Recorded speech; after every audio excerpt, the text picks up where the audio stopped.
At this part of the program, we are closing our pantry. I-close muna po natin yan. And we'll be all focused in the gathering tonight. And also, yung mga nasa likodan, can I request you to move forward? If you see right now a chair in front of you, move forward so that yung iba po na darating pa ay makakaupo po yung po sa may likodan. Praise be to God. Good evening, everyone. Good evening po. Sige po, please settle down. We'll wait for the others. Also, yung mga nasa likodan, before we start, we'll all settle down. Praise God. Ngitian mo naman yung katabi mo, sabihin mo, sobrang ganda. Sobrang ganda. Ng gabi natin. Ang gabi natin, kalakal na. Grabe po ang ginagawa ng Diyos ngayong gabi nito. Gusto ko lang i-acknowledge, meron tayong guest, a friend coming from Sanicare. Palapakan natin siya. Taas ka po yung kamay from the Sanicare group. Nasa po ba siya? Can I request? Kasama si Sarah from Sanicare. Tayo yung mga taga Sanicare right now. Come on. Please stand up. Palapakan natin ang show sa buhay nila. Welcome. We also have a guest. Kararating lamang niya. Flew all the way from UAE. An AP there in UAE. Palapakan natin ang show sa buhay ni Lea. We're so happy. At sa lahat ng guests namin ngayong gabi, yung mga invite, mga kapatid, mga kaibigan, mga office mate, we welcome you all tonight. God is doing something great in our generation. And when I say doing something great, hindi po siya tumitigil. At alam niyo, sa biyaya ng Panginoon, padami ng mga young professionals na nakakakilala sa Panginoong Jesus. Everybody look at Pastor Paolo. Why is it important for our age to have a community like this? Yung edad na 23 to 40 years old. Alam mo kung bakit? Because in this kind of community, you will have a support group. Salamat sa Diyos sa mga small group. Alam niyo po, sa darating na next week, ay meron tayong tinatawag na in-house gathering. I tell you, not only attend our gathering dito sa TED, in Thursday Encounter Night, I'm encouraging you to attend the in-house gathering. Kasi kung ang tindi ng ginagawa ng Diyos dito, mas grabe yung ginagawa ng Diyos sa in-house gathering. And in the small group, we are being built. Amen? Binibuild. At nagkakaroon ng matitinding mga relationship. Paano relationship? Matinding relationship sa Panginoon. And you see right now that there is a community. Pwede pa lang! Palapakan pa natin ang Diyos. Pwede pa lang over a cup of coffee ang pinag-uusapan niya si Lord. Pwede pa na yun. Pwede pa lang na magkikita-kita kayo. Fellowship. Coffee shops are turning right now into what? A places of encouragement of worship. Mga bahay. Ito ba matindi? Kahit sa Diyo. Nagiging place of encouragement. Amen? And God is not stopping because He is reaching more and more young professionals for Jesus Christ. Palapakan natin ang Panginoon. And that's the reason we're here. Because the Lord is building you up in this season. Everybody look at me. Nangangalhati na ang taon. Kaya ka nakatayo ngayon is because the Lord sustained you. The Lord has carried you. Kaya naman gusto kong maging excited ka. Kasi pumapasok tayo sa kalahati ng 2025. Kung nagtagumpay ka noong January, nagtagumpay ka hanggang nitong May at pumasok yung June, siya pa din ang kasama mo sa katapusan ng June hanggang sa katapusan ng December. Sabi mo sa katabi mo, para sa iyo ang taon na to. At ang gusto ng Diyos sa atin, be rooted in Him. Pag wala kang Kristo sa panahon ngayon, matatakot ka.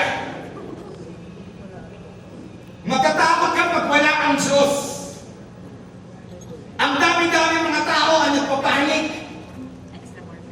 There is right now a security scare. When you listen to the news, the Arab world is preparing right now for a war.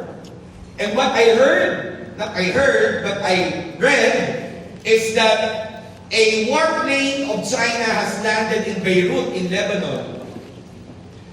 Something scary for those people who do not understand that God is with them. But for us young professionals who have a relationship with Jesus Christ, I'll give you this revelation. Whatever darkness is happening in the world, when you are with Christ Jesus, who is the light of this world, may liwanag ka at sasamahan ka niya hanggang dulo. At ngayong gabi, sa pagsama niya sa atin, tinuturuan niya tayo. Basa ang title natin sa ating bagong series, 1, 2, 3, go! Rest. Magpahinga. At sa part 1, pag-uusapan natin ito. Rest from what, Pastor Paolo? Rest from weariness and heavy burdens. As young professionals, ages 23 to 40 years old, we are chasing a lot of things in our lives. And we are chasing dreams. We are chasing something good for our family. We have this kind of plans in our lives. We have a lot of plans in our life. And we find all those plans in folders in our lives. Pero dumadating sa punto sa buhay natin na ang mga plano ay hindi nangyayari kapag ang plano ay ginawa mo sa pamamagitan mo ng iyong sariling lakas. At ang problema, itong mga plano ito na ginagawa natin sa pamamagitan ng ating sariling lakas ay siya din bit-bit natin. As a young professional like you and me, we carry a lot of things in our shoulders. There's the family, there's the pressure, there's broken dreams, there's death, a lot of things. There's fear. And all of this we are carrying. And look at me. It's just like an imaginary, hindi pala imaginary, hindi lang natin nakikita pero may bitbit. Yung mga sa tabi, dahil mga tabi mo kung may bitbitin yung galit. Tingnan mo ngayon. And the problem is this. As we journey in life, as young professional, lagi ko ito binabanggit. Nagugulat tayo sa mga kinaharap natin. I remember before, you have just this simple dream. Maging maalwan lang yung buhay. Para. That's the reason you're working. That's the reason you're doing business. Because you want your life na maging maalwan. I'm going to use that Batanggenya word maalwan. Ibig sabihin yun, you're able to provide for your family. You're able to have a staple in your family. Kung meron ka pa kailangan, hindi ka nangungutang. Alam mo yun, hindi ka, kung dati-dati, parang wala kang matirahan. Ngayon, meron ka ng basic. Ang basic needs natin yung food, shelter, clothing. Siyempre, along the sides, may mga dreams ka din, meron ka din mga wants. At lahat ng ito, nakapaloob ngayon sa effort na ginagawa natin. At ito yung matindi. Habang ginagawa natin yan, bit natin sila. But the problem is this. Along the way, tayo pala ay nagiging worried. Ano yung worry? Look at the screen. Worry is a state of being tired, exhausted, or fatigued. Kapag dumating ka na sa kalalagayan at katatayuan na ikaw ay pagod na, pagod, exhausted, level yan eh. Pagod na pagod, at wala nang lakas, fatigue. 3 levels. Napagod kasi nagawa mo na yung best mo, pero hindi gumaan ang pasanin mo. Pero nagawa mo yung best mo. Sino nakaka-relate sa amin? Ginawa mo na yung best mo, kulang pa din. Ang nangyari, napagod ka na, physical yun. Pero dumating ka, kahahabol, kakagawa by your own strength. Naging exhausted ka na. Ano yun? Loob mo na yun. Napagod na yung loob. At ang problema sa mga pagod na yung professional sa loob, wala na yung nakikita maganda. At kapag pagod, ang hirap mag-expect ng maganda. Hindi mo kaya katabi mo, sabihin mo sa kanya, may kapahingahan ka ngayong gabi. Kapahingahan ka ngayong gabi. Dumating din na ng fatigue! Anong ibig sabihin, Pastor Paolo, ng fatigue? Ang ibig sabihin niya, wala na, natuyo na. At one sign, napagod ka na. Ang tingin mo sa iba kapag nagtatagumpay, nalamangan ka. Kaya pag may success yung iba, nagtatagumpay yung iba, nakaganito ka na lang, buntong hininga. Sana ako din, kailan kaya? Ang problema, nag-escalate yung pagiging o pagkakaroon natin o yung state natin ng worry. Again, yung worry, state yan of being tired, exhausted, or fatigue. Pag nag-escalate yan, yan na yung meron ka ng heavy burdens. Or we describe it, heavy burden. Ano yung heavy burden, Pastor Paolo? Yan ay carrying a significant load of difficulties. Ang dami mong problema ng dala. Pero alam mo, ang greatest problem na daladala natin is yung problema sa loob. Taas ang kamay na lahat ng lalaki. Unahin mo ng lalaki. Lahat ng kalalakihan, taas ang kamay. Babae. Lahat ng lalaki tingin mo sa akin. Tayo mga lalaki, meron tayong talent at gift na kaya natin pumunta sa isang lugar nakatitig lamang sa malayo. At kaya din natin mag-time travel. Ang ibig sabihin, wala pang nangyayari, pero kapag ikaw ay nag-iisip ng nakaganito, ang layo na ng pinuntahan mo at yung problema na maliit ay napalaki na natin. At bilang yung professional, palubog tayo ng palubog kasi lahat ng yan na daladala natin ito ay naglalaro lamang sa ating isipan. Taas naman na lahat ng kababaihan. Mga babae, ang problema naman ay ito. Kapag nagsabay na yung mag-asawa, o kung halimbawa, wala ka namang asawa, o ikaw na lamang, single ka, masyado mong naisip o na-meditate yung burden. Pabigat sa pabigat hanggang sa point, di mo na siya kayang dalhin. Lahat ng makikita po, papukwentuhan mo ng problema mo. Pero ito ang matindi. Kahit kinukwento mo, hindi siya gumagaan. So being heavy burdened is this. You have a significant load of difficulties and responsibility. Ikaw ba din ang papaaral sa kapatid mo? Ikaw ba din ang nagbabayad sa bahay ninyo? At dumating ka sa time, hanggang kailan ba ako magpo-provide? Yung kapatid mo naman, hindi mo naman maasahan.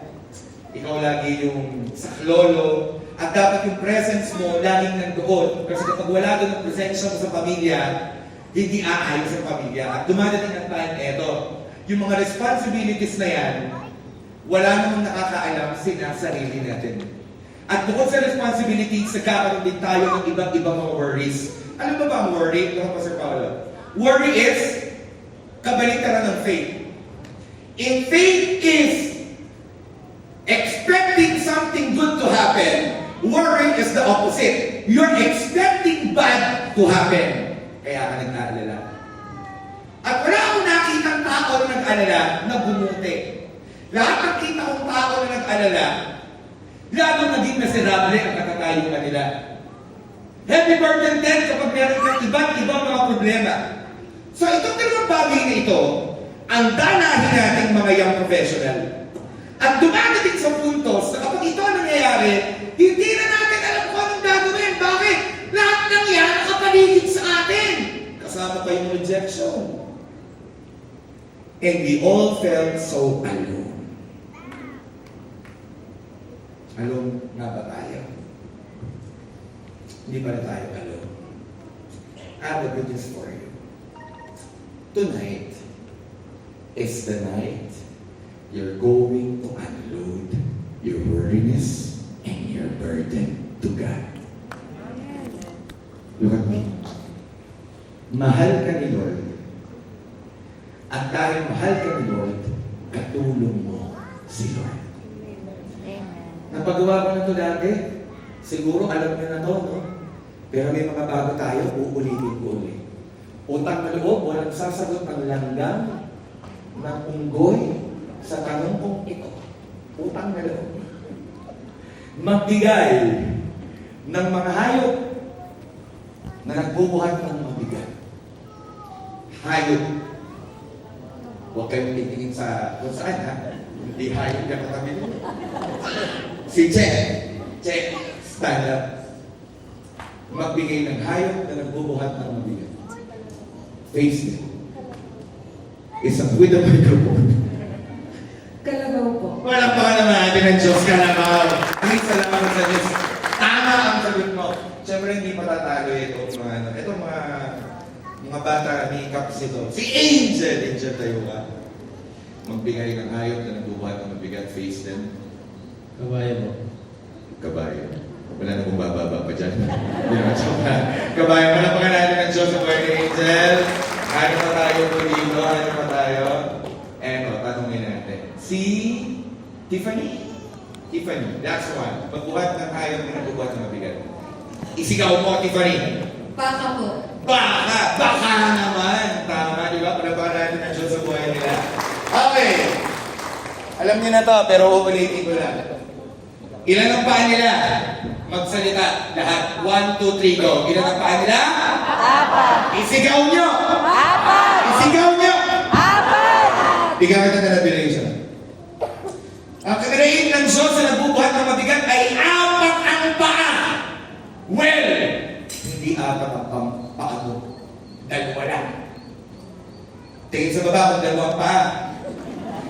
Salamat sa Diyos. 2 paa. Tingnan mo nga yung katabi mo, kung meron yung mga nakatabi mo.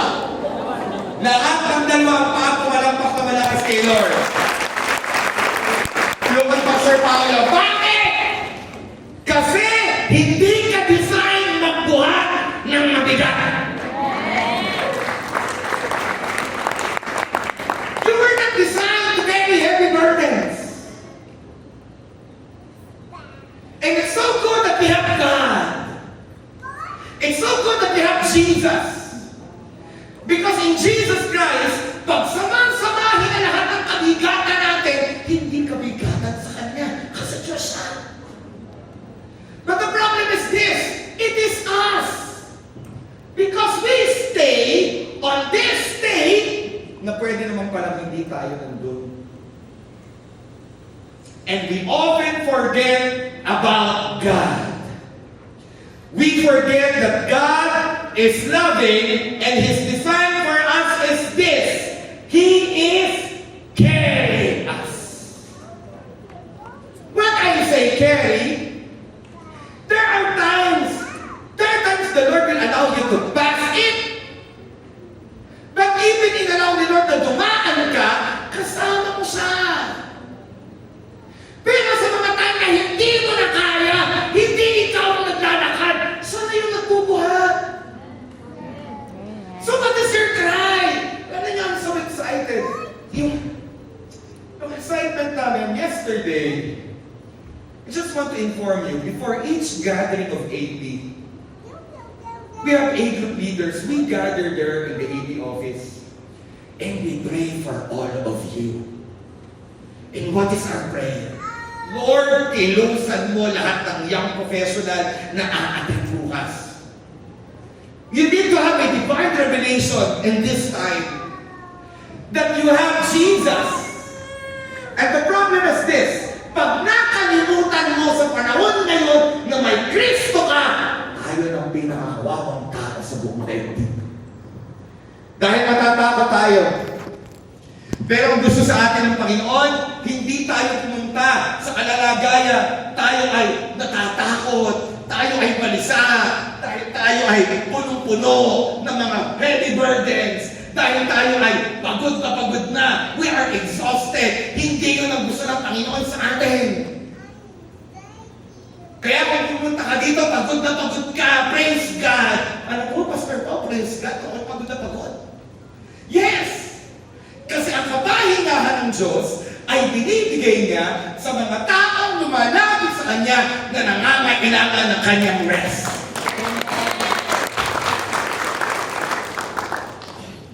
And praise be to God to this promise of Jesus Christ. Basahin natin Matthew 11:28 in the NLT version. Kung may Bible kayo, buksan yung Bible nyo. Kung may cellphone kayo, picture nyo, i-story ninyo. Pero I tell you these verses for you. Are you ready? Let's read verse 28. Then Jesus said, "Come to me." Wow. All of you who are worried and carry heavy burdens. Ready ka na? And I will give you rest.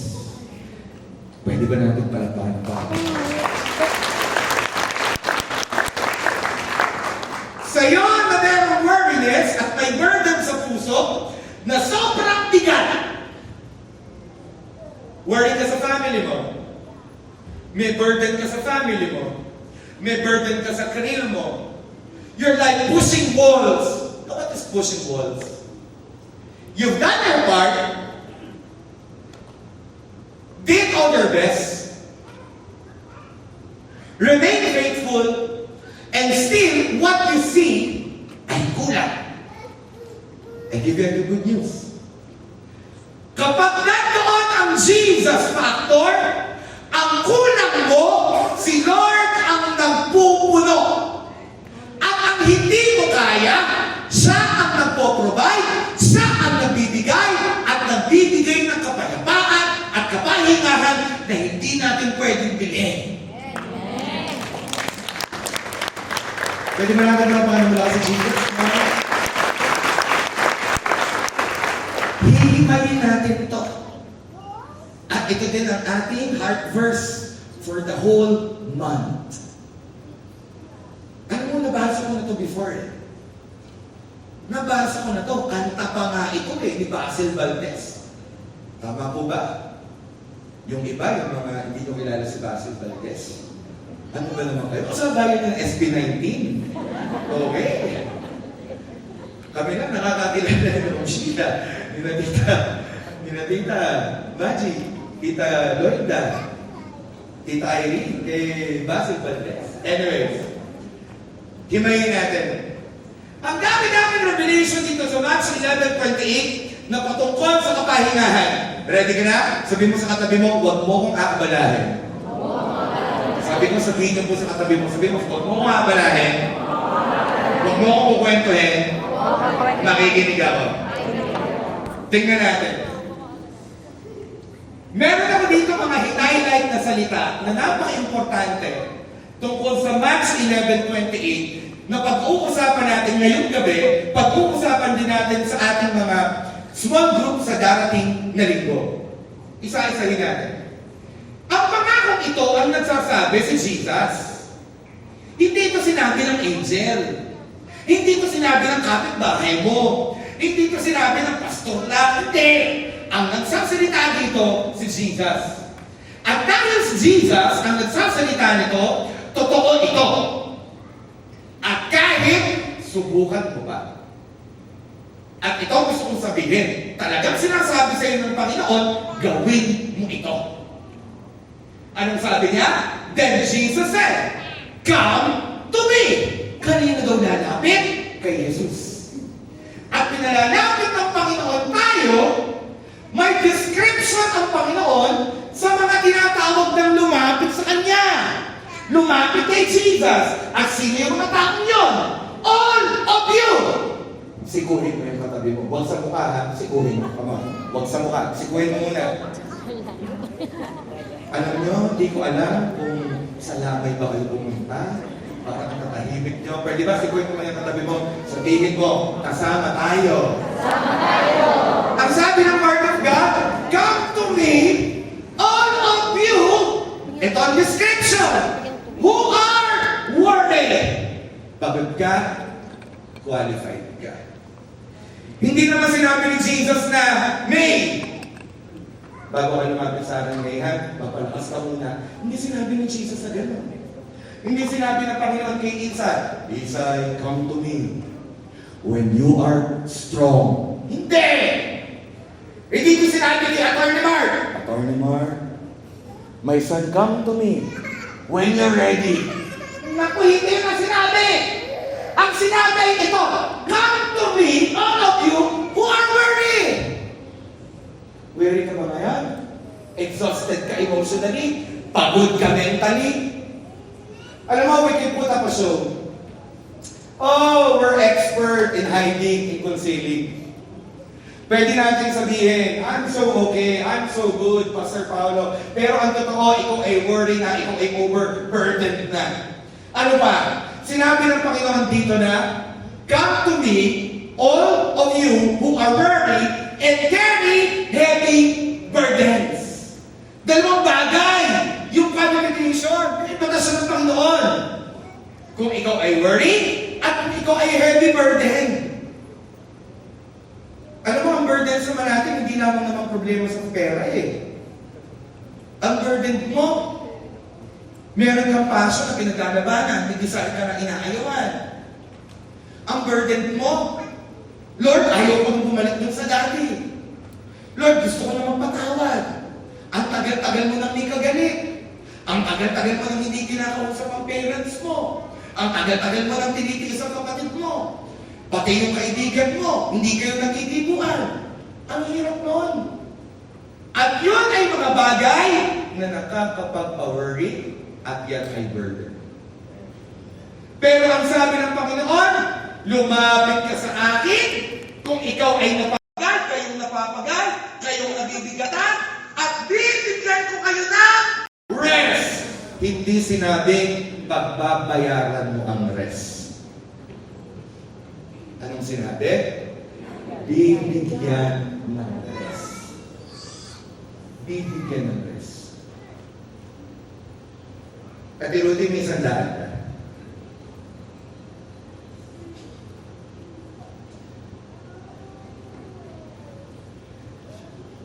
Bago ah. Sino gusto isang daan? Pamasahe. Punta dito. Taas ang kamay. Bibigay ko to. Sino gusto? Ay, yayaman. May gusto. Check. Gusto mo? Check. Yun na yung sandaan. Okay. Look at me. It's that simple. Simple yung ginawa ko. Di ba meron ako sandaan? Sabi ko, tirutin yung sandaan, diba? Saka, di ba yung sandaan?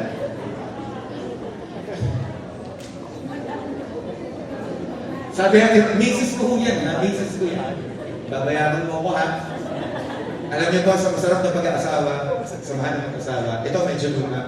Sa masarap na mag-asawa, samahan ng mag-asawa, yung pera ng lalaki ay kanya, at ang pera niya ay kanya pa rin. Correct. Sige ba sa'yo tandaan? Sige ba sa'yo tandaan? Dita. What's her name? Trixie. Bakit mo ginawa yan? I have a revelation. Bakit ko ginawa yan? Ganon kasimple ang pahinga. Lumapit ka, Lord. I need your rest. At ang gagawin, mamaya mo na ba? Nandun na eh. Sandali. Bibigyan ko kayo ng sign. Hindi ko man nabibigkas yan. Kailangan mo nabibigkas. Naintindihan ako mga taga-dito eh. Yung mga ka-freshness ko sa mga ito eh. Tingin kayo sa akin. Ganun siya kadali. Alam mo ako, dumating ako sa time. Ang pinakamahaba kong iyak ito, tulong. Wala akong sinasabi. Pumunta lang ako doon, umupo. Kayo kasi ang pinupuntahan natin kung kailangan nyo nakapahingahan. Sa Facebook, wala akong Facebook account si Lord. Huwag ka doon pumunga ng, Lord, help me. Mag-message ka sa e-group leader mo, Pastor Pao, help me. Grabe ka naman, Pastor Pao. Siyempre, ano yun, may faith yun. Hindi mo ako nagigit. Kung kailangan mo ng rest, pumunta ka sa personal room mo, isarado mo pinto, umupo ka, pag hindi na kaya ng isip, i-analyze. Pag hindi na kaya ng kamay gawin, dahil nagawa mo na lahat. Pag hindi na kaya ng paa na puntahan yung tama, nagawa mo na din naman ng tama, wala nang natira, eto na lang ang natitira. Lord, tulong. Tulong, Lord. And when you say, Jesus, kasi sabi ni Lord, come to me. Lord, dito po si Paolo. Pag napunta ako kay Lord, hindi ako si Pastor Paolo. Pag nalapit ako kay Lord, ako si Paolo. Alam mo ba sa akin ng Bible? Ang buti ng Diyos, wala ka doon mababasa na adult of God. Pag nagbasa ka ng buong Biblia, ang tawag sa atin, child of God. Did you get my revelation? Pupunta ka doon, anak ka. Ako po'y nalapit kay Lord, hindi si Pastor Paul. Lord, tulong po. Ako po'y pagod na pagod. And sometimes, not sometimes, most of the time, ang iniintay lang ng Diyos, pumunta ka. Pero hindi. Nasaan tayo? Nasa Facebook. Lord, help me. Status sa Facebook. Status sa... Wala naman status sa Instagram. Ano? Magkakaroon kayo ng pwedeng i-share sa Instagram. Basta di pwedeng parinig. Kasi pwedeng parinig. Sa buong madla. Anong sunod? Pupunta ka dun sa Messenger. Di ba sa Messenger may parang status? Anong tawag? Notes! Notes! At kung kayo naman ay medyo Gen Z, meron kang Twitter or X, sorry, I stand corrected. Hindi na Twitter, meron kang X. At mapupost ka sa X. Kapatid, wala doon. Ikaw ay pumunta sa closet mo, pumunta ka sa prayer room mo, at ikaw ay mag-unload sa Panginoon. Pero eto, may gagawin ka. Kailangan kang lumapit sa Kanya. Ang problema natin eto ang lala na ng sitwasyon, ayaw mo pang lumapit. Bakit? Ang yabang natin. Akala natin kaya natin. Akala natin kaya natin tumayo sa sarili nating paa. Pero ang totoo, hirap na tayo. Bakit tayo pinalalapit ng Diyos sa Kanya? Kasi kapag lumapit ka kay Jesus, pakikitaan ka niya ng kagandahan loob. Isaiah 30 verse 18. So the Lord must wait for you to come to Him. My goodness, nag-iintay pala si Lord. Sabi mo sa katabi mo, iniintay ka. Hintay ka. Sabi mo sa kabilang katabi mo, iniintay tayo. Hintay tayo. So the Lord must wait for you to come to Him. Bakit? So He can show you. Para pakitaan ka ng ano? His love and compassion. Alam niyo bang ibig sabihin nun?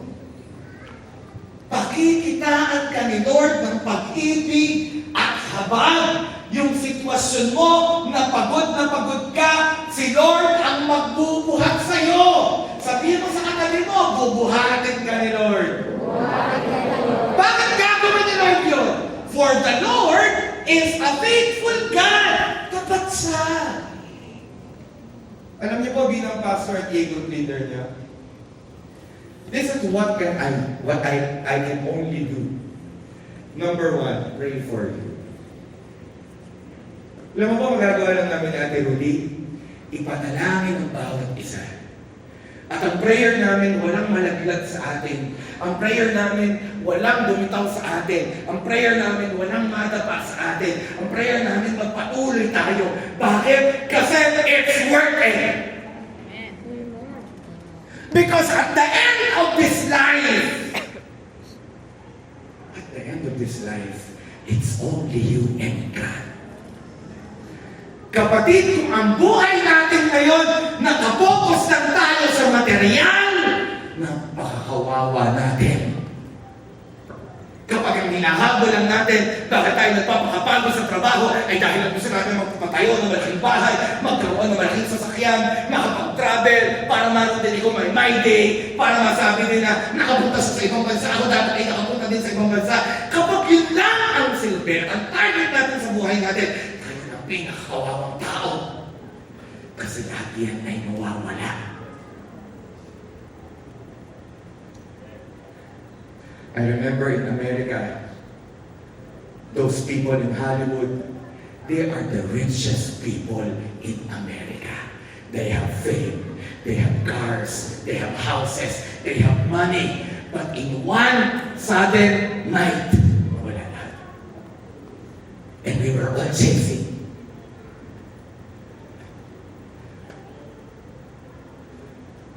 We're so insecure about our lives.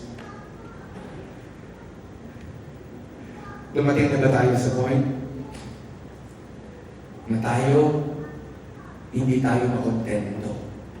Hindi ko sana sinabi huwag kayong mangarap. Hindi. Mangarap ka, kasama si Lord. Ang prayer mo ay ito. Alam mo, dumating na ako sa ganito eh. Napagod na ako na hinabol ko yung pangarap ko, hindi ko narating.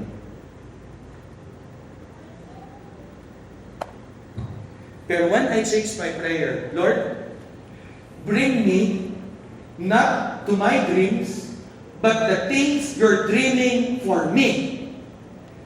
Then I see the hand of God bringing me to the things He dreamed of me. I never dreamed of a restored family. Kasi before, binitawan ko na siya. I never thought it could happen. But I could remember before I was crying unto God because I'm so angry with my father. Sasaksakin ko ang tatay ko ng kutsilyo na hindi pala yung gunting na pangmananahe. Alam yung gunting na pangmananahe, matalas. Nakatalikod ng tatay ko at sasaksakin ko ng tatay ko sa sobrang galit. And the Lord said, stop! And I cried. Tapos sabi ko, I'm so tired. I'm so full of anger, Lord. You're so unfair! So unfair, they're so unfair, they're so unfair. And Lord, I'm so tired. And I come to God. And you know what God did to me? Here's the picture of what God did to me.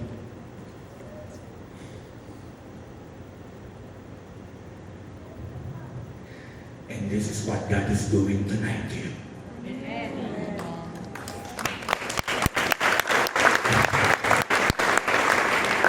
Are you mistreated? Are you rejected? Are you chasing people? Goodness! Pinagsisihan kong matagal sa buhay kong humabol ng mga tao. Because I want to be part of them. And you know what happened to me? After chasing and chasing them, because I thought when I have them in my life, I will be happy. I end up miserable. Are you too broken because you have? May dream ka? Hindi mo nakuha ng second take. Third take, kuha mo. Sila na katulong mo. Hanggat hindi ka tumitigil, hindi titigil ang Diyos sa buhay mo. Nasa Lindsay, tayo ka. Hindi pala pa natin yung bata ko. Nag-learn sa yung bata ko. Grabe yung bata ko. We saw her grow in faith. Si Lindsay, wala yung kaibigan before sa church. We saw her grow. We saw her faith. At tumaan po yan sa rough times. And I remember yung huli niyang dinaanan, it was so rough. And she was crying. And she was pouring her heart to us. Tapos sabi niya, Pastor Paul, sakit. Ang sakit po. Pero eto po. Alam ko po, doon sa sakit na naramdaman ko, grabe po ang pagmamahal ng Diyos. At alam mo, ang daming ginamit ng Diyos para ipakita yung kamay ng Diyos sa buhay niya. Nakita ko sina Jazz. Dalawang Jazz, si Vina. Ako to kayo mga yan. Alam mo, anong problema mo? Natagal ng pinakabigat.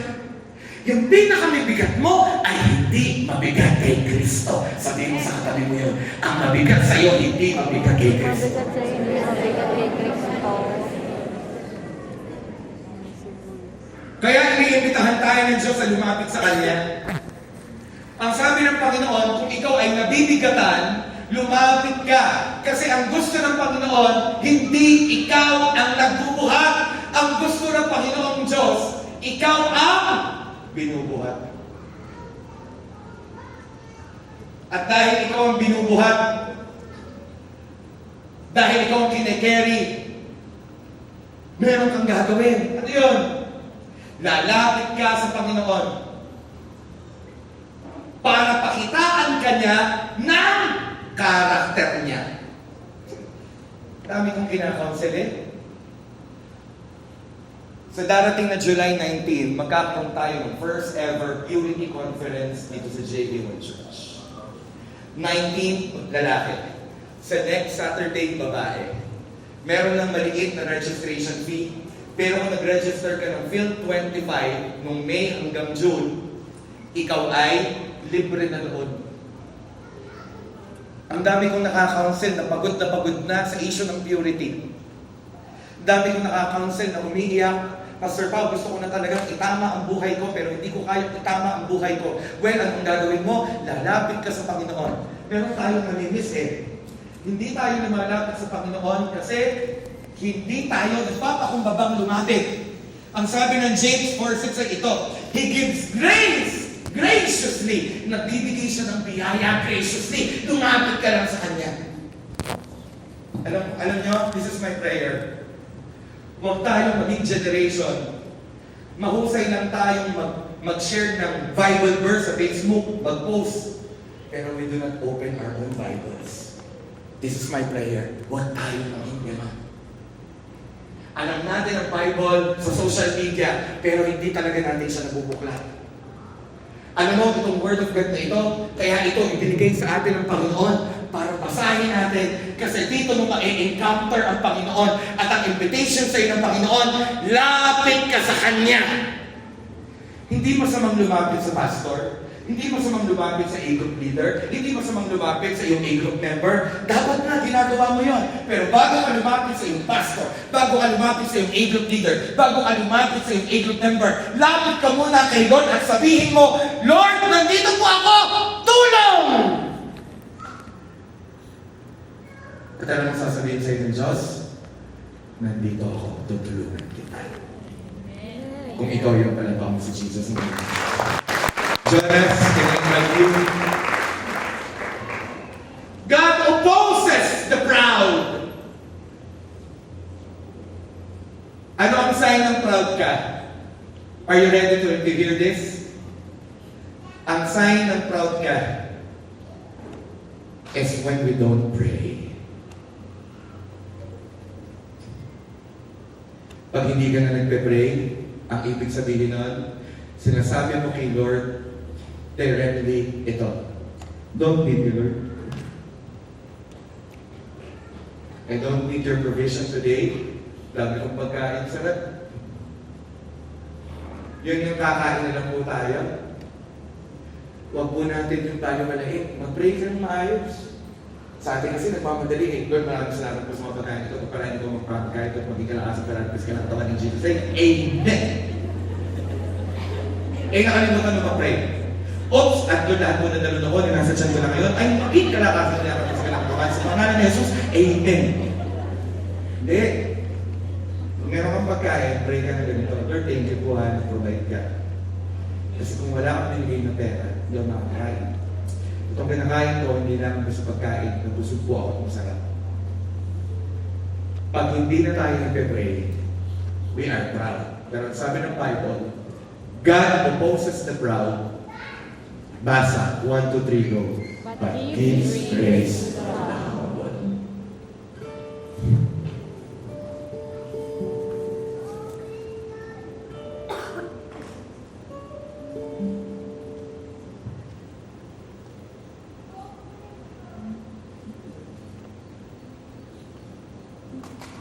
Dumating ako sa punto sa buhay ko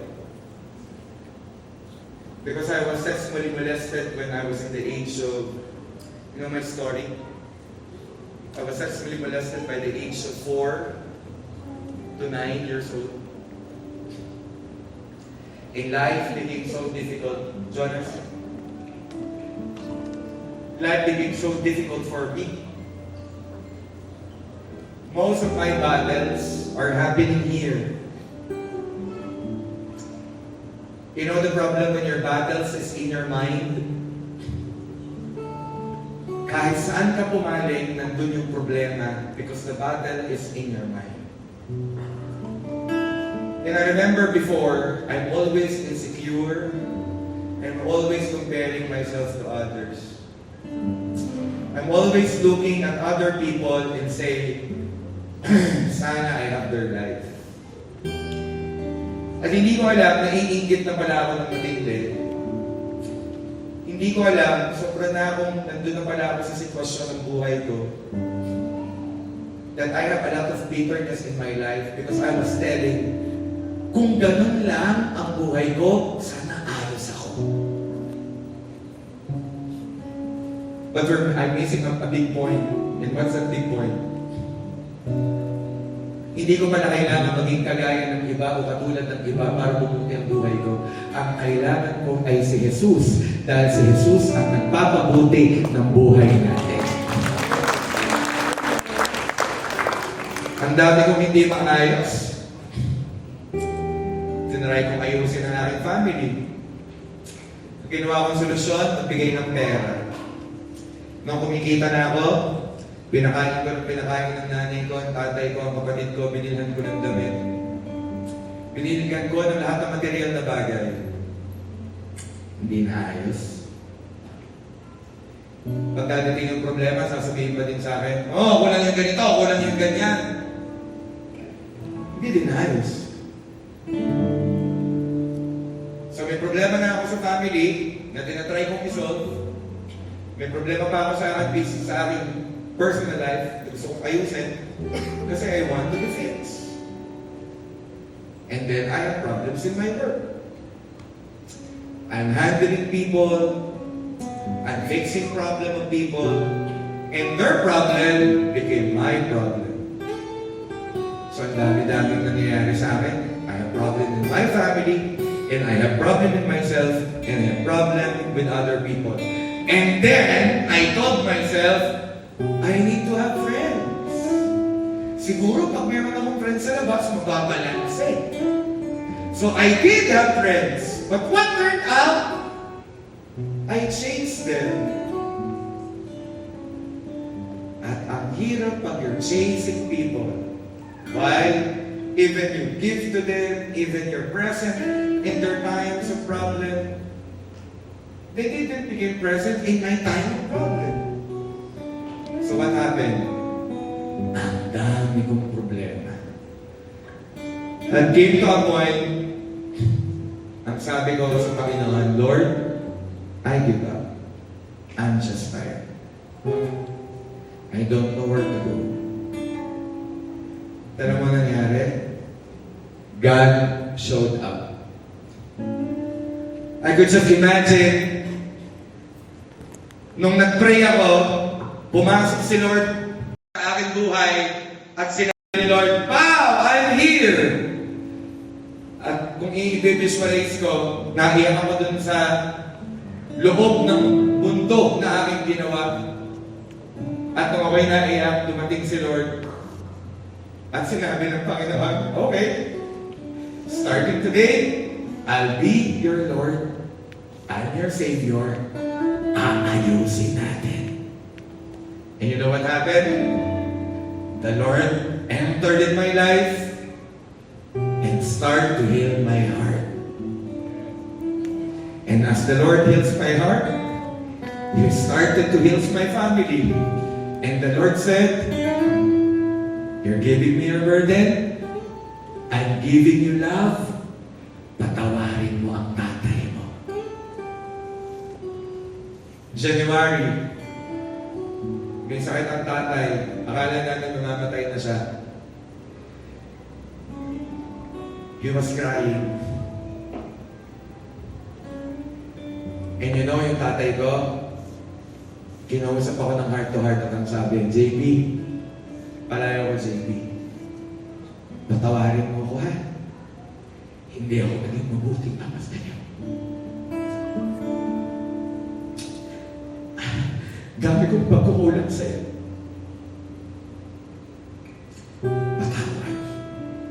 At alam mo nung time na yun, garap ko ang tatay ko, naiyak siya, tahingi siya ng tawad. At sabi ko sa tatay ko, tatay, pinatatawad ko na po kayo. Mahal ko po kayo. Iyak ako ng tatay ko. Iyak ako ng iyak. Kasi, all the time pala na nagpe-pray ako na ayusin ng Lord, inaayos na pala niya. Hindi ko na nakikita. And then, ang dami niya pang inayos. Hindi siya sabay-sabay, pero inayos niya ito particular order. I could just imagine, parang ganito yung illustration, pumasok si Lord sa buhay ko. Oh, ano ba yung mga fears ko? And then I was telling God, Lord, takot kasi ako eh. Takot ako ma-reject. Takot ako na iwanan. Takot ako dami kong takot na Panginoon. And then, God is telling me, give me your fears, and I will give you security. And you will not find security in other people because I will be your security. And you know what? For the first time ever in my life, I spoke to the Holy Spirit and sabi ko sa Holy Spirit, you're my best friend. When there are times that you feel lonely, there are times that I'm giving up, or there's times that people would see me, oh, that pastor's so strong, oh, nakaka-bless ka naman, pastor, oh, alam mo, dami naman ako sa akin, ganun, as if ginawa kaming celebrity. But behind that, I would be crying unto God and I would be telling God, Lord, I just need you. Just be here. Just be here. And then the Holy Spirit would come, don't panic, I'm here. And I remember I had that prayer. Pahiga ko sa unan ko, I was crying unto God. Hindi ako wala ng physical tears, but my heart is crying to God and I'm telling God, Lord, you're my best friend. Don't leave me. And I could just imagine when I was laying my hand sa unan ko, God is there and embracing. At sabi ng Panginoon, I'll never leave you. I will be with you. And He need to give you a revelation. That same God, Jesus Christ, will do that in your life today. Alam mo, nung nakita ko to, yun ako pa siya tatapusin. Nung nakita ko itong litratong ito, I was crying. Kasi tayo mga yung professional, ang dami natin sinusubukan. Ang dami natin ginagawa just to be validated. Ang dami natin ginagawa sa sarili natin para tanggapin tayo ng tao, para i-accept tayo ng tao. But at the end of the line, alam mo yun, umuwi tayo na kulang pa din. Pero salamat sa Panginoon ngayong gabing ito, hindi ka na mag-iisa, hindi ka na malulungkot. Bakit? Si Kristo ay papasok sa buhay mo at gagawin ka niya, tutulungan ka niya, at ang security mo ay nasa Kanya. At ang kapahingahan mo ay nasa Kanya. Pwede ka ba tumayo kayo?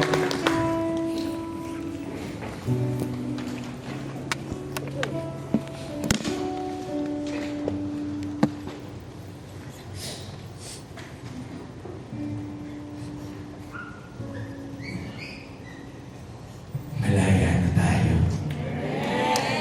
Malaya na tayo.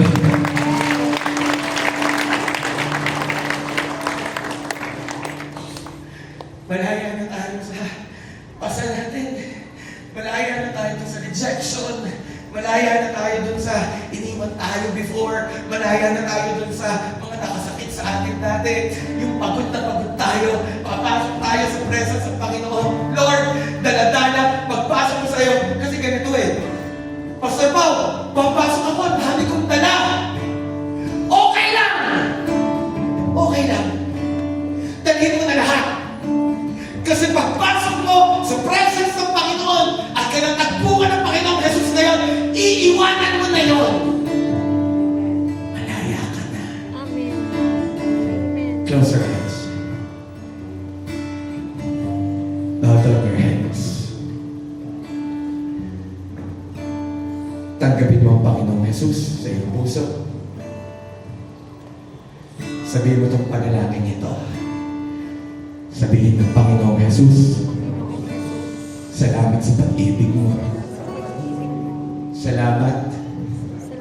Sabihin mo sa Panginoon, salamat. Salamat. Dahil ngayong gabi, Dahil ngayong gabi, binibigyan mo ako ng kapahingahan. binibigyan mo ko ng kapahingahan. Panginoong Jesus, Panginoong Yesus, na malapit ako sa iyo, malapit ako sa iyo. patawarin mo ako Patawarin mo ako. sa pagdududa ko sa iyo, Pagtutulak ako sa iyo. sa mga kasalanan Sa ko, mga kasalanan. sa hindi ko pagtitiwala sa iyo, Pagtitiwala. sa lahat ng kasalanan ko. Sa lahat ng kasalanan. Patawarin mo ako, Panginoong Jesus. Panginoon. At ngayong oras na ito, Ngayong oras na ito, lumalapit ako sa iyo, malapit ako sa iyo. tinatanggap kita Tinatanggap kita bilang Panginoon bilang Panginoon at sariling tagapagligtas. tagapagligtas. Pumasok ka sa buhay ko, Pumasok ka sa buhay ko. maghari ka sa Maghari puso ko. puso ko.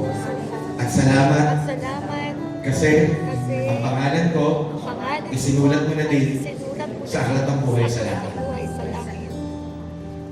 Salamat, Panginoong Jesus. Salamat, Panginoong Jesus.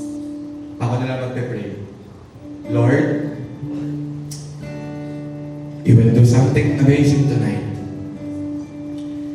Lahat ng iyong mga young professional na nabibigatan, lahat ng ayaw na, lahat ng suko na, touch them tonight. Yung mga nawalan ng mahal sa buhay, yung mga dumadaan sa kalungkutan, yung mga dumadaan sa kagipitan. Lahat sa amin na may mga pinapasang problema na iba't iba, katagpuin mo kami ngayong gabi. Right now, I'm just being led. If you are burdened and worried, lapit ka sa una, ipagpe-pray ka namin. Lapit ka. Lapit ka. Lapit ka. Lapit ka. Lapit ka. Lapit ka. Lapit ka. Can I invite the music team, please? The whole music team.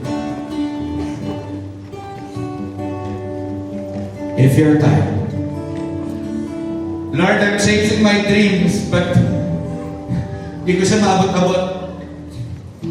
God has a message for you.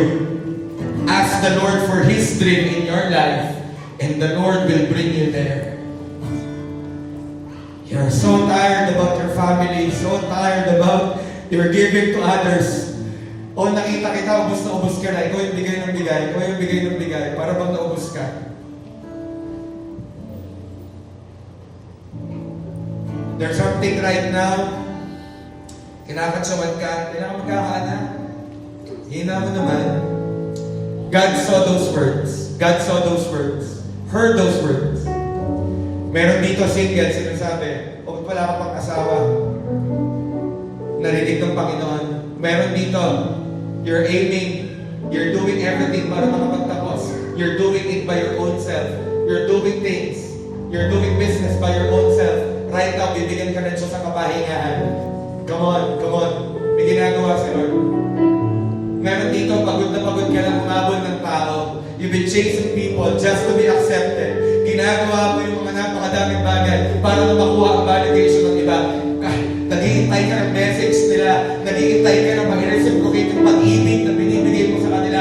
Gusto kong sabihin sa iyo, kita ng Panginoon, ngayon, binibigyan ka ng Diyos ng kapahingahan. Meron dito, salat ka sa finances, utang dito, utang doon, hindi mo na alam kung saan magbabayad, hirap ka na. Pero gusto kong sabihin sa iyo ng Panginoon, nililigtas kita, tutulungan kita. Hindi ka nag-iisa, hindi ka nag-iisa. Meron dito, ang pakiramdam mo, meron ko lahat, family, ikaw na lahat, but God is telling you, katulong mo ako, hindi ka mag-isa. Come on, pray to God. Pray! Lumapit ka, come on, pray! Tell God! Come on, pray to God!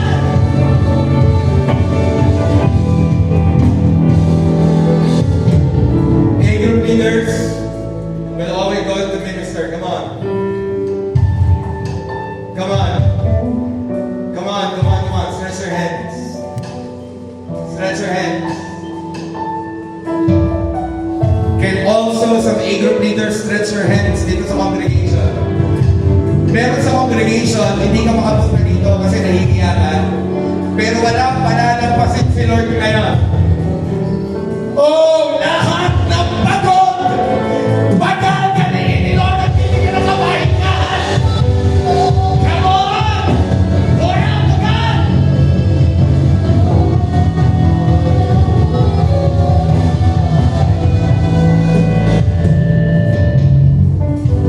I saw somebody here, you're always comparing yourself. Inaabot ka na madaling araw sa Facebook. At nag-iisip ka ng paraan. Sana ganun din ako. Inaalis ka ng Diyos sa trap. At hindi mo kailangan i-compare ang sarili mo sa iba. Kasi si Lord ay may ginagawa sa iyo. Are you ready? Raise your hands to God. May mararamdaman ka. There's something mainit. God's presence will heal you. Are you ready? Pour out to God. Sabihin mo sa Lord yung bigat mo. Come on, open your mouth. Sabihin mo yung bigat mo. Sabihin mo yung bigat mo. Open your mouth.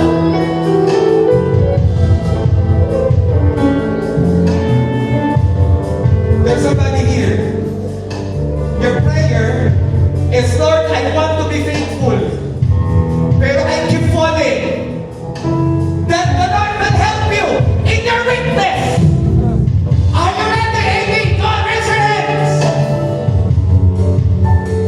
Father, in the mighty name of Jesus, sabi mo, Lord God, gather my young professional, feed my lambs, take care of my sheep, feed my sheep. Right now, ibuhos mo ang kapangyarihan mo, Lord. Come on. Take a leader's pray. Everybody pray.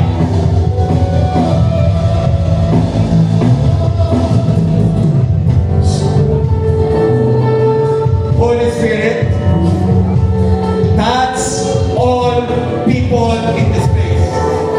Touch all people. Touch all people. At the count of 5. 1. Touch all your people. 2. 3.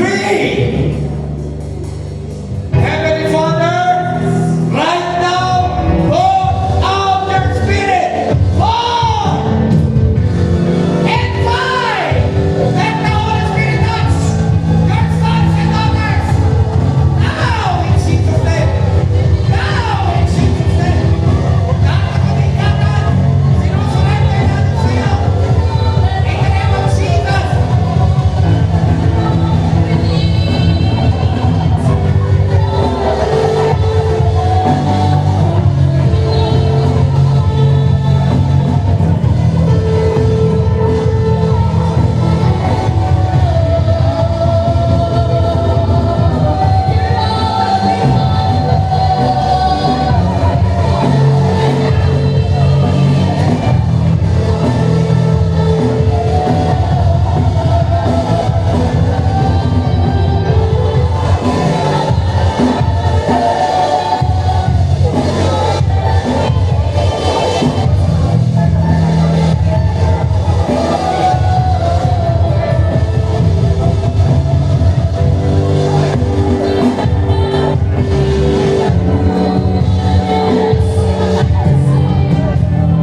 in Jesus Christ. This we pray.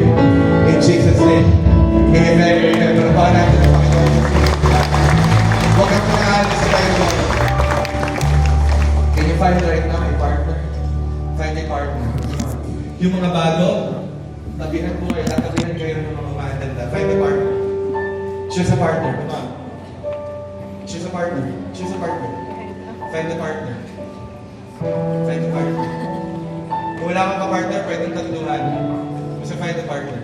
Okay? That's what we're going to do. Babae sa babae, lalaki sa lalaki. Okay? Babae sa babae, lalaki sa lalaki. May ka-partner na? May ka-partner na tayo? Okay? Mag-declare ka ngayon sa kanya ng divine things. Utter blessing to that partner. Start to pray. Hindi kasi natin lahat kanina malay hands. But right now, mag-pray tayo. Itong idedeklara mo sa buhay niya. Isa-isa muna mag-pray. Sabihin, hindi kayo sabay-sabay.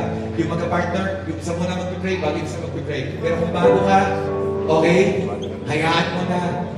Tumanggap ka na ng prayer. Ito lang ang babagitin natin. The mighty hand of God, it is in her life. Come on, pray. Come on, pray. Come on, pray. Come on, pray. Come on, pray. At lahat ng itatanong mo na prayer, come on, pray.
And Father God, in the name of Jesus, their lives will never be the same again.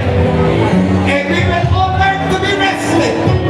We are rested in you. We are rested in you. In Jesus' name. In Jesus' name.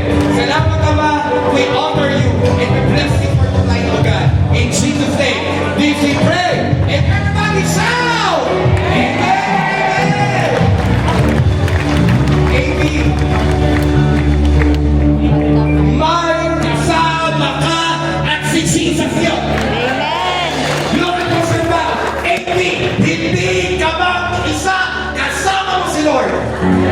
Ang pamilya mo, si Lord ang may hawak. Ang future mo, si Lord ang may hawak. Ang pangalan mo, si Jesus ang may hawak. Ang mo, si Lord ang katulong mo magpapalala.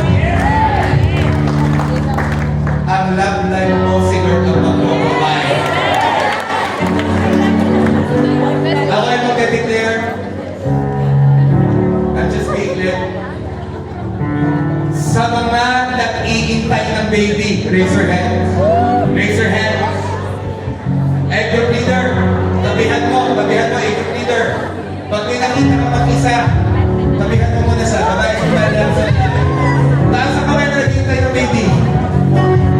Ito po ha, yung gusto kong anak. Dagdag na anak. Naghihintay ng ako. Parang kasalanan natin na yung tayo. Everybody, I'm just being led. We will say amen to this. Taas ang kamay na naghihintay ng baby. I cancel the spirit of miscarriage. No miscarriage in Jesus' name. And I declare ngayong taong ito, magbubuo ang baby, magkaka-baby, at mamawi ang kalungkutan sa pangalan ni Jesus. Kaya ang God, in Jesus' name, and everybody in this place, ang praying this prayer, say,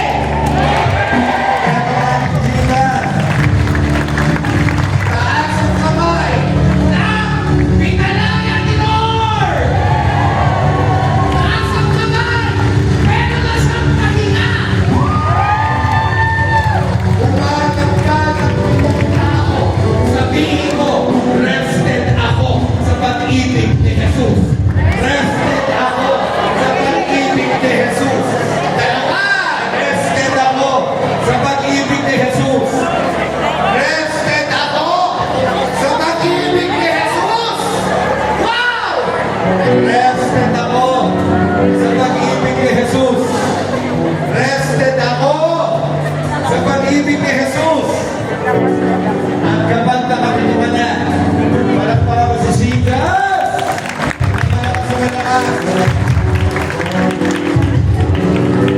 God is good. Father, give you all the glory, honor, praise, and thanksgiving.